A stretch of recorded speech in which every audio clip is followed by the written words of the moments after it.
வணக்கம் மக்களே, welcome to PON movie review Tamil. சொந்தோட நம்ம எந்த மூவியோட ரிவ்யூ பற்றி பார்க்க போகிறோன்னா, லியாம் நீசன், பமீலா ஆண்டர்சன், அப்புறம் ஸ்டீவன் ஆண்டர்சன், இந்த மாதிரி பல கோடி ரோட்ஸ் இந்த மாதிரி பல பேர் நடிப்பில் வெளியாகி இருக்கிற தி நேக்கட் கன் மூவியோட ரிவ்யூ தான் ஃப்ரெண்ட்ஸ் பார்க்க போகிறோம். நேக்கட் கன் இந்த படத்தோட கதையை பற்றி சொல்லணும்னா, இந்த படத்தில் லியாம் நீசன் வந்து பார்த்திங்கன்னா ஒரு LSPD ஆஃபீஸராக இருக்கார். இவர் வந்து பார்த்திங்கன்னா சீனியர் அஃபீஷியலாக போலீஸ் ஆஃபீஸராக வந்து பார்த்திங்கன்னா இருக்கார். இது வந்து பார்த்திங்கன்னா இவர் ஸ்டார்டிங்லேயே ஒரு பேங்க் ராபரி வந்து பார்த்திங்கன்னா தட்டு நிறுத்துறாருல. அந்த ராபரி நடந்ததுக்கு அப்புறம் தான் தெரியுது இது பணத்துக்காக நடந்தப்பட்ட ராபரியில் ஒரு கேஜெட்டுக்காக நடந்தப்பட்டது அப்படின்ற மாதிரி வந்து தெரிய வருது. அந்த கொள்ளடிக்கப்பட்ட கேஜெட் வந்து பார்த்தீங்கன்னா நேராக வந்து பார்த்தீங்கன்னா வில்லனான கேனோட கைக்கு வந்து பார்த்தீங்கன்னா போகுது. கெயின் கைக்கு போனோடனே மறுநாள் வந்து பார்த்தீங்கன்னா அவங்களோட ஆஃபீஸரான டெவான் ப்ராடுன்றவர் வந்து ஒரு கார் ஆக்சிடென்ட்டில் இறக்கி போகிறாரு. அவங்களோட தங்கச்சியாக வந்து பார்த்தீங்கன்னா நம்மளோட ஹீரோயின் பமீலா ஆண்டர்சன் வந்து பார்த்தீங்கன்னா பண்ணியிருக்காங்க. ஸோ இவர் இப்போ லியாம் நீசன் இந்த கேஸை கையில் எடுக்க போக அவங்க பமீலா ஆண்டர்சன் அவங்க கையில் அவங்க ஸ்டைலில் வந்து பார்த்தீங்கன்னா அவங்க கேஸை தண்ணி ஒரு பக்கம் நடத்த போக இதுக்கப்புறம் இந்த கதையில் என்னதான் நடந்தது, லியாம் நீசன் எதுக்காக இந்த கேஜெட் கொள்ளையடிக்கப்பட்டது, இது எப்படி நடந்தது, இது மட்டும் இல்லாமல் இந்த கொலைக்கும் இந்த வில்லனுக்கும் என்ன சம்மந்தம், ஏன் இந்த டெவான் ப்ராட் வந்து பார்த்தீங்கன்னா கொல்லப்பட்டார், இதெல்லாம் தான் இந்த படத்தோட மற்ற கதை. ஸோ இந்த படத்தில் லியாம் நீசனோட பர்ஃபார்மன்ஸுங்க சும்மா சூப்பராக இருக்காருங்க. ஆள் வந்து பார்த்தீங்கன்னா ரொம்ப சூப்பராக வந்து பார்த்தீங்கன்னா பெர்ஃபார்ம் பண்ணியிருக்காரு. குறிப்பாக வந்து பார்த்தீங்கன்னா அந்த ஃபைட் சீக்வன்ஸ் எல்லாமே வந்து பார்த்தீங்கன்னா தலைவன் வந்து பார்த்தீங்கன்னா மஜாவாக வந்து பார்த்தீங்கன்னா பெர்ஃபார்ம் பண்ணியிருக்காரு. குறிப்பாக வந்து சொல்லணும்னா இந்த ஃபைட் சீக்வன்ஸ் ஒன்றுமே பாருங்களேன், அப்படியே வந்து பார்த்தீங்கன்னா நம்ம இதுக்கு முன்னாடி பார்த்துருப்போம்ல, இப்போ இதுக்கு முன்னாடி பழைய படத்தில் லியாம் நீசன் படத்தோட பார்த்த மாதிரியே வந்து பார்த்தீங்கன்னா இந்த படத்துலேயே அவரோட ஆக்ஷன் சீக்வன்ஸ் ரொம்ப சூப்பராக வந்து பார்த்தீங்கன்னா இருக்குது. குறிப்பாக இதை தவிர்த்து பமீலா ஆண்டர்சன் வந்து பார்த்தீங்கன்னா அவங்க கொடுத்த ரோலை அவங்க சூப்பராக வந்து பார்த்தீங்கன்னா பண்ணியிருக்காங்க அப்படின்னா வந்து பார்த்தீங்கன்னா நான் சொல்லுவேன். இதை தவிர்த்து இந்த படத்தில் கோடி ரோட்ஸ் தலைவன் WWE சாம்பியன் இருக்கார் இல்லையா, அவர் வந்து பார்த்தீங்கன்னா ஒரு சின்ன கேரக்டர் வந்து பார்த்தீங்கன்னா வந்திருப்பாரு. அவரும் வந்து பார்த்தீங்கன்னா அவர் கொடுத்த ரோலை சரியாக பண்ணியிருக்காரு அப்படின்னே வந்து பார்த்தீங்கன்னா நான் சொல்லுவேன்.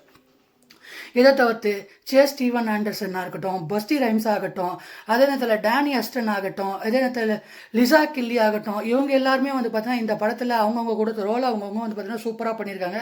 இதை தவிர்த்து ஜார்ட் லார்மன் அவர் வந்து பார்த்தீங்கன்னா ஸ்வாட்டோட டீமோட தலைவராக பண்ணியிருப்பார். அவர் கொடுத்த ரோலையும் அவர் சூப்பராக பண்ணியிருப்பார் அப்படின்னு நான் சொல்லுவேன். இதை தவிர்த்து இந்த படத்தில் அவர் ஒரு சீக்வன்ஸ்லேயும் வந்து பார்த்தீங்கன்னா ஒரு காமெடி வந்து பார்த்தீங்கன்னா சிரிச்சு வயிறு வந்து பார்த்தீங்கன்னா புண்ணாக்கிடுறாங்க. அந்த அளவுக்கு வந்து பார்த்தீங்கன்னா இந்த படத்தில் வந்து பார்த்தீங்கன்னா காமெடி வந்து பார்த்தீங்கன்னா இருக்குது. குறிப்பாக சொல்லணும்னா இந்த படத்தில் ஒரு சீன்லையுமே வந்து பார்த்தீங்கன்னா காமெடி இருக்கும். அது மட்டும் இல்லாமல் லியாம் நீசன் வந்து பார்த்தீங்கன்னா ஒரு ஸ்டேஜில் ஒரு கட்டத்தில் சொல்வார், எங்கள் அண்ணனை நீ கொண்டுட்ட, அவர் அக்யூஸ்ட் வந்து கேட்குற அண்ணனை கொண்டுட்டு நீ தெரியுமா அப்படின்னு. அப்போ வந்து பார்த்தீங்கன்னா அவர் வந்து பார்த்தீங்கன்னா முதுகில் சுட்டுட்ட அப்படின்னு மாதிரி வந்து பார்த்தீங்கன்னா அதை ஒரு நிறைய பேர் வந்து பார்த்தீங்கன்னா லிஸ்ட் பண்ணிட்டு இருப்பாரு. உடனே அடுத்த செகண்டே வந்து பார்த்தீங்கன்னா அவர் பேர் ஒயிட் அப்படின்ன உடனே அந்த ஆளோட பேரை இவனை தானே நான் கொன்னேன், அவனை தான் நீ இப்போ அவனோட தம்பி தானே நீ அப்படின்ற மாதிரி பார்த்தீங்கன்னா ஒரு டைலாக் வரும்.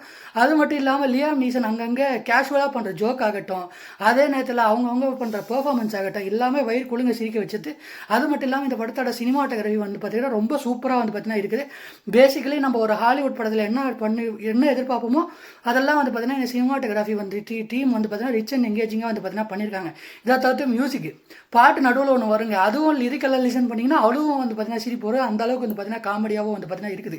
அது மட்டும் இல்லாமல் லியாம் நீசன் வந்து பார்த்தீங்கன்னா ஒரு கட்டத்தில் ஒரு பொண்ணு வேஷம் போட்டு வந்து இப்படி மாஸ்க்கை கழட்டுவார் பாருங்க, அந்த சீன் வந்து பார்த்தீங்கன்னா தேட்டரே அலந்துருச்சு. ஏன்னா அந்த அளவுக்கு வந்து பார்த்தீங்கன்னா அது காமெடியான ஒரு சீக்வன்ஸு அப்படின்னு வந்து பார்த்தீங்கன்னா நான் சொல்லுவேன்.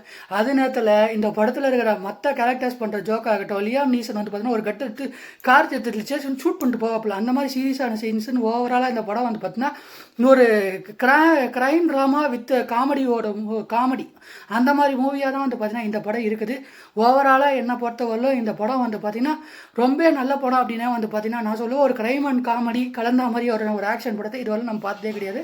ஸோ இது வந்து பார்த்தீங்கன்னா எனக்கு ஒரு புது எக்ஸ்பீரியன்ஸாக வந்து பார்த்தீங்கன்னா இருந்தது. மேபி நீங்கள் நிறைய படம் பார்த்துருக்கலாம், ஆனால் இந்த படம் வந்து பார்த்தீங்கன்னா ரஷ் அவர், அது மட்டும் இல்லாமல் மென் இன் பிளாக் இந்த மாதிரி படம் இதுக்கப்புறம் ரொம்ப நாளைக்கு அப்புறம் இந்த படம் பார்த்ததுனால எனக்கு இந்த படம் வந்து பார்த்தீங்கன்னா ரொம்ப பிடிச்சிருந்துச்சு.